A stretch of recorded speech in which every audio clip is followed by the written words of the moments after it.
Fa uns mesos es van instal·lar a Rubió, el Pallars Sobirà, la Clàudia Castanyo i l'Albert Santoja. Són una parella de molins de rei que el 2018 va adquirir una de les 6 cases que queden dempeus al poble i l'han anat arreglant per habilitar-hi un allotjament rural. Fins fa un temps no hi havia habitants cada dia de l'any, tot i que sí que hi havia veïns que hi estaven força dies i ho combinaven amb l'estada d'algun altre poble de la comarca. Ara, la Clàudia i l'Albert n'han fet la seva primera residència. Ho fem tot nosaltres i l'objectiu serà tenir uns apartaments i unes habitacions per llogar.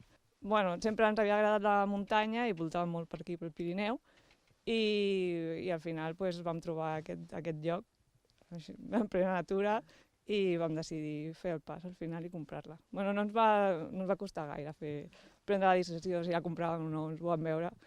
El més difícil poder era si trobaríem feina o no, i ara ja ho veiem una miqueta més clar tot i ja van sortint coses i ja estem més tranquils en aquest aspecte. Ells, però, no són pas els únics nouvinguts al municipi de Soriguera. L'alcalde remarca que la tendència de rebre nous habitants va en augment i que el municipi ha guanyat població. Bueno, des de l'Ajuntament és un tema que valorem molt bé. De fet, segurament som l'únic municipi que estem creixent i això es podria atribuir, primer, perquè tenim molts pobles, que tenim 14 pobles. Clar.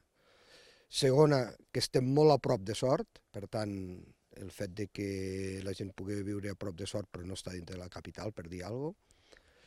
Un altre factor que ajuda és que si tenen crios tenen el menjador escolar pagat, i un altre factor que ajudaria també és la proximitat a les pistes d'esquí.